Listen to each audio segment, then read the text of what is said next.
वालेकुम जी। उम्मीद करता हूँ आप लोग खैरियत से होंगे। लिथानिया का जो सीजनल वर्क वीज़ा है इसके हवाले से मैं थोड़ी सी आपको वजाहत से बताता चलूँ। बहुत ज़्यादा चीज़ें ऐसी होती हैं कि जो यूट्यूब की शॉर्ट वीडियोस के ऊपर या टिकटॉक की शॉर्ट वीडियो के ऊपर शेयर नहीं की जा सकती।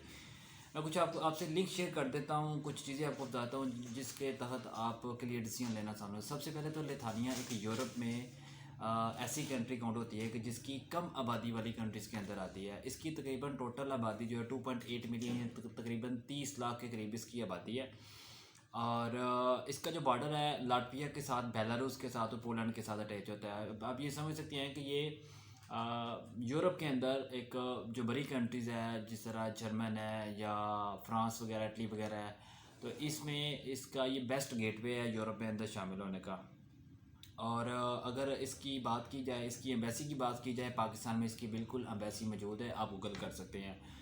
और इसके अलावा इसकी पर कैपिटा जो इनकम है वो बड़ी ज़बरदस्त है, तकरीबन $27,000 के करीब per capita income, per capita इसकी इनकम है। और ये एक किसी मुल्क के डेवलप्ड होने का, तरक्की याफ्त होने का एक अच्छी इनकम शो की जाती है। सीजनल वर्क वीज़ा की बात की जाए तो सीजनल जो वर्क वीज़े होते हैं ना, ये नॉर्मली 6 माह होते हैं, 6 माह से 8 माह तक ये वीज़ा होते हैं। और सीजनल वर्क वीज़ा में आप अभी ये जो सीजनल वर्क वीज़ा है ये कम से कम 6 माह का आपको मिलेगा। ये बाद में जाके एक्सटेंडेबल होता है। ये आपके एम्प्लॉयर के साथ आपकी अटैचमेंट पे डिपेंड करता है कि आपका उसके साथ कितना पैचअप हुआ हुआ है। और इस कैटेगरी सीजनल वर्क के अंदर नॉर्मली चीज़ें आती है, एग्रीकल्चरल आता है। और एग्रीकल्चर में जिस तरह हमारे पाकिस्तान में या बरसगीर में या आप सब कॉन्टिनेंट में होता है, ऐसा नहीं होता। वहाँ पे हर एक फील्ड के अंदर जो है ना, सब फील्ड शामिल होती है, जिसमें इंजीनियर्स भी शामिल होते हैं, जिसमें ड्राइवर्स की भी ज़रूरत होती है, जिसमें लेबर की भी ज़रूरत होती है, जिसमें पैकर वालों की भी ज़रूरत होती है, और जिसमें इंजीनियर्स की भी ज़रूरत होती है, अकाउंटेंट की, कैशियर की, हर फील्ड की ऑलमोस्ट इसमें ज़रूरत होती है। तो ये 6 माह का वीज़ा स्टार्ट में होगा और ये एक्सटेंड होके आप इसको, आपको पता है वैसे भी यूरोप जाके कोई बंदा वापस आता कौन नहीं, तो वो एक्सटेंशन तो ऑटोमेटिकली हो जाती है। उसके बाद बात की जाए प्रोसेसिंग टाइम की, इसकी प्रोसेसिंग टाइम जो है ना, वो जो वीज़ा एप्लीकेशन जो प्रोसेसिंग टाइम है, यानी कि एम्बेसी कितना टाइम लेती है, 7 से 15 दिन लेती है। उससे पहले आपने वर्क परमिट लेना होता है। तो वर्क परमिट के लिए आपको एक एम्प्लॉयर से कॉन्टेक्ट करना होता है। एक जो अथोराइज एम्प्लॉयर है सीजनल वर्कर वीज़ा के लिए, आपने उनसे कॉन्टेक्ट करके उनसे अपना वर्क परमिट इशू करवाना होता है। वो वर्क परमिट को जब आप एम्बेसी में अप्लाई करते हैं, देन फिर आपका 7 से 15 दिन की टाइमिंग होती है जिसमें वीज़ा आपको ग्रांट कर दिया जाता है। टोटल कास्ट की बात की जाए तो टोटल इसकी जो कास्ट होगी वो तकरीबन 120 जो यूरो है, वो आपकी वर्क परमिट की कास्ट होती है जो एम्प्लॉयर ने आपको देना होता है। और 140 यूरो जो होती है ना, 140 यूरो जो होती है, वो आपकी वीज़ा कास्ट होती है। और इसे नेशनल डी वीज़ा भी कहा जाता है एम्बेसी के अंदर। और इसके अलावा अगर बात की जाए कि इसमें कौन लोग अप्लाई कर सकते हैं, कौन लोग एलिजिबल है, देखिए इसमें हर एजुकेटेड और अनएजुकेटेड पर्सन भी एलिजिबल है। क्योंकि जिस तरह मैंने बताया कि इसमें हर कैटेगरी आती है।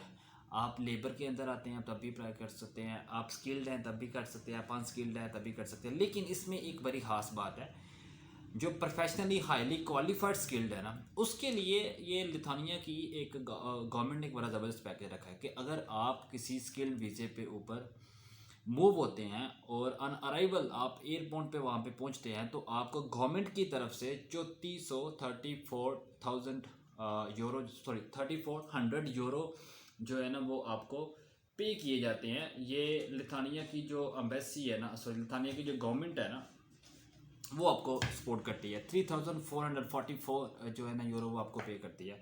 ये उनके लिए जो प्रोफेशनल स्किल्ड वाले हैं उनके लिए है। अच्छा जी, इसमें बाकी तो तमाम लोग इसमें एलिजिबल अप्लाई कर सकते हैं, लेकिन मैंने प्रोफेशनल स्किल्ड वालों की बात बताई कि उनके लिए क्या एक्स्ट्रा पैकेज है। इसमें डॉक्टर होते हैं, इंजीनियर्स आते हैं, आईटी स्पेशली। हाँ, लिथानिया को यूरोप के अंदर आईटी की हब भी समझा जाता है, यानी कि इसमें एक आईटी का बड़ा रोल है यूरोप के अंदर। तो स्पेशली जो बच्चे BScs किए हुए हैं या BS IT में उनकी स्पेशलाइजेशन है, या उन्होंने MScs किया हुआ है या MIT किया हुआ है, उनके लिए तो ये एक अच्छी अफेयर है। और सबसे इंटरेस्टिंग बात ये कि 98 पॉइंट समथिंग इसकी रेशियो, 98% इसकी रेशियो है वीज़ा वर्क परमिट की सक्सेस की। आप गूगल पे सिंपल जाके लिखेंगे ना लिथानिया वर्क परमिट रेशो, तो आपको ऑटोमेटिकली वो स्टेटस शो कर देगा 98%। और ये बड़ी अच्छी, बड़ी एक्सीलेंट अगर कहें तो ये गलत नहीं होगा, अच्छी रेशो होती है। अच्छा जी, अब आप अप्लाई कहाँ कर सकते हैं?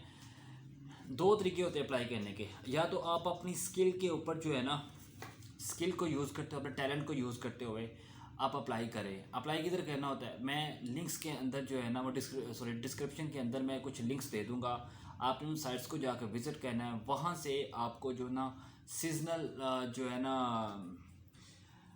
एम्प्लॉयर जो है वो वहाँ से मिल जाएंगे। आपने वहाँ पे अपनी जो सीवी को, अपने कवर लेटर को जो प्रोफेशनल, यकीनन तौर पे यहाँ पे कोई दूसरी राय नहीं है, आपके वो डॉक्यूमेंट प्रोफेशनल हो, आपने उनको पास करने हैं और टच रहना और मुख्तलिफ़ तरीके से एम्प्लॉयर को आपने उसको जस्टिफाई करने की कोशिश करनी, एक्सेस करने की कोशिश करनी है। ठीक है, लिंक्स मैं नीचे दे दूँगा उस पर।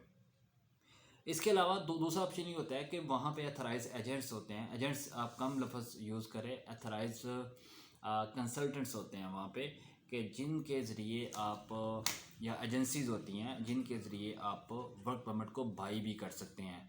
और डेफिनेटली जब आप बाई करते हैं तो वो आपको कॉस्टली पड़ता है, बिकॉज के जब भी किसी कस्टमर के हाथ तक वर्क परमिट पहुँचता है तो वो 2 3 4 प्रोसेस से गुजर के आता है। ठीक है, तो ये इसका मुकम्मल एक तरीक़ाकार है। ये इसकी हाँ, एक अक्सर लोग पूछते हैं, जिस तरह मैंने अपनी डिस्क्रिप्शन में डिटेल में भी जब मैं सेंड करता हूँ तो उसमें मैंने बताया होता है कितने 10 दिन की टाइमिंग का, 15 दिन की टाइमिंग का। वो एक्चुअली वो आपके मुकम्मल प्रोसेसिंग टाइमिंग नहीं होती, वो आपकी वीज़ा की प्रोसेसिंग टाइम होती है जो एम्बेसी की तरफ से रिक्वायरमेंट होती है।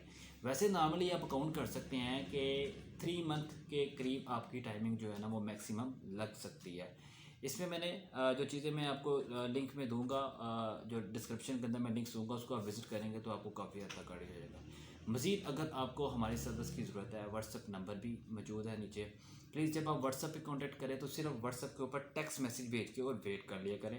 जो ही आपका मैसेज सीन होता है विदिन 24 आवर आपको मुकम्मल तौर पर रिप्लाई भी किया जाता है, बल्कि आपकी हर तरह की क्वेरी को भी क्लियर करने की कोशिश की जाती है। वीडियो अच्छी लगे, इन्फॉर्मेटिव लगे तो चैनल को सब्सक्राइब कीजिएगा, शेयर कर दीजिएगा। मज़ीद वीडियोज़ इस तरह की इन्फॉर्मेटिव वीडियो आपको मिलती रहेगी। बहुत शुक्रिया, अस्सलाम वालेकुम।